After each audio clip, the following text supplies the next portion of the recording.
बच्चों, पिछले तासिका को हमने जो 42वां दिन था, इस वक्त हमने देखा है इसमें क्या दिया है कि मुहावरे, यानी कि आपने 5वीं कक्षा से 10वीं 8वीं 9वीं कक्षा तक, अभी हम 9वीं कक्षा में है तो 8वीं कक्षा तक हमने मुहावरों का अध्ययन किया है। तो मुहावरे इसमें दिए गए हैं। तो आग बबूला होना, अत्यधिक क्रोधित होना, यानी कि उसका अर्थ दिया है और उसका जो वाक्य है वह तैयार किया गया है। ऐसे ही उन्होंने नीचे मुहावरे दिए हैं, आपको उसके अर्थ लिखकर उसका वाक्य में प्रयोग करना है। तो इसके बाद आपको क्या देखना है कि अगला दिन कौन सा है, 43वां दिन है। तो इसमें क्या दिया है कि अपेक्षित कौशल्य, छात्र ध्यानपूर्वक श्रवण करेंगे, छात्र अपने शब्दों में विचार व्यक्त करेंगे, छात्र एक दूसरे से संवाद करेंगे। यानी कि यहाँ संवाद लेखन कहाँ है, तो देखिए, अध्यापक छात्रों को एक हास्य व्यंग कहानी सुनाएंगे। अध्यापक छात्रों को सुनी कहानी अपने शब्दों में सुनने के लिए कहेंगे। यानी कि कहानी दी है, मैं पढ़ रहा हूँ, देखिए। श्रीमती जी बोली, अचार तो रख लूँ, पर तुम भी समाचार पत्र रखना न भूल जाना। मैंने अभी पढ़ा नहीं है। मैं बोला, वह तो मैं रख लूँगा ही, लेकिन तुम वह गुलबंद न भूल जाना जो हम पिछले साल कश्मीर से लाए थे।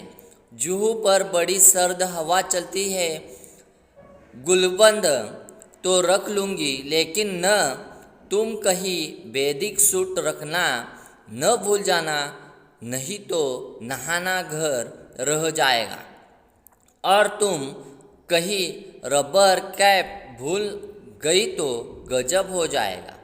वह तो रख लूँगी, लेकिन न कुछ नोट पेपर लिफाफे भी रख लेना। और देखो, राइटिंग पैड भी न भूल जाना। राइटिंग पैड का क्या करोगी? कई दिन से माँ की चिट्ठी आई पड़ी है। जूहू पर खाली बैठे जवाब भी दे दूंगी। यो तो वक्त भी नहीं मिलता। और ज़रा वे चिट्ठियाँ भी रख लेना जिनके जवाब देने हैं। चिट्ठियाँ ही रह गई तो जवाब की सके दोगे। और सुनो, बिजली के बिल और बीमा के नोटिस आ पड़े हैं, उनका भी भुगतान करना है, उन्हें भी डाल लेना। यानी कि यह संवाद दिया गया है, उस पर उन्होंने प्रश्न पूछे हैं, आपको यह स्वाध्याय कंप्लीट करना है।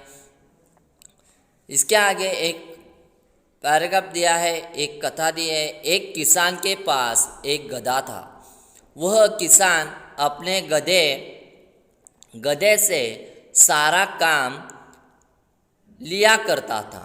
वह उसे अपने साथ हमेशा बाजार भी लेकर जाया करता था, जिससे वह सामान को उसकी पीठ पर रखकर लेकर आए।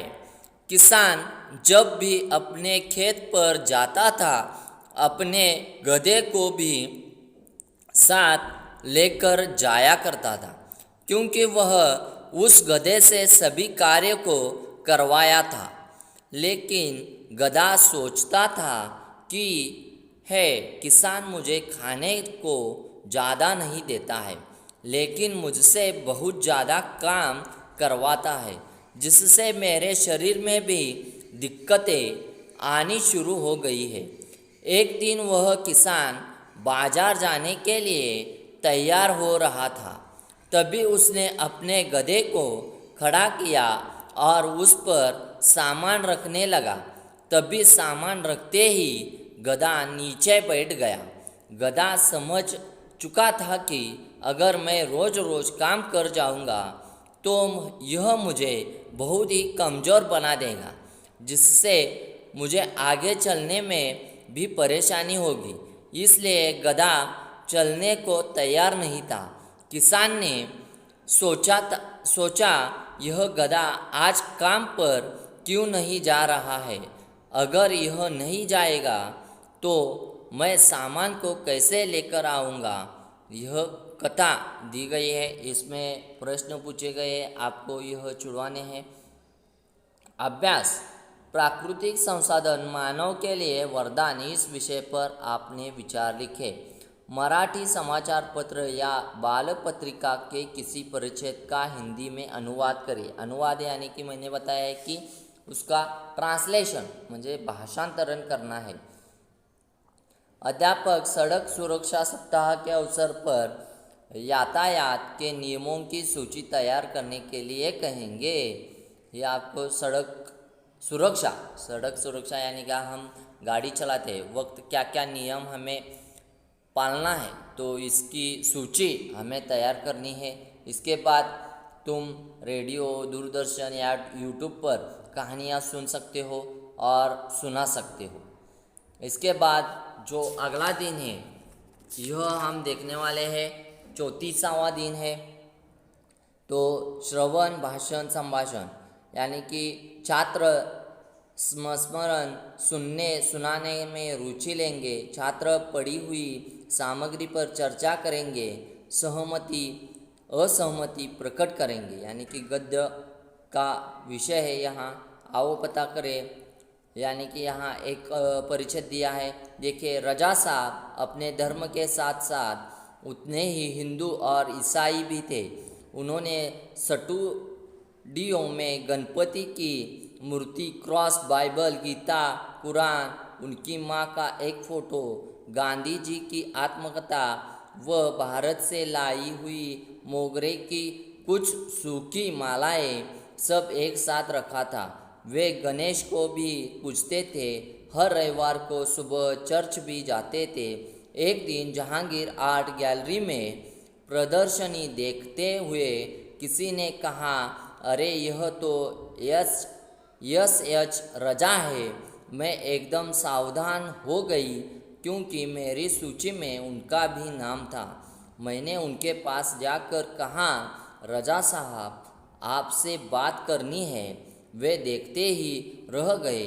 उन्होंने मुझे इंटरव्यू दिया, बहुत सारी बातें हुई। अचानक मुझसे पूछने लगे कि आप और क्या क्या करती है। मैंने कहा, मैं कलाकार हूँ, पेंट करती हूँ। वे तुरंत खड़े हो गए और कहने लगे, चलो तुम्हारा काम देखते हैं। मैं सोच में पड़ गई। मेरा काम तो पुणे में है। उन्हें बताया था तो वे बोले, चलो पुणे।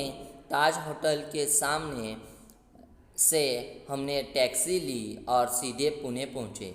उन्होंने मेरा काम देखा और फिर कहा, आओ पेरिस आना है, आपको पेरिस आना है, आपका भविष्य भी उज्जवल है।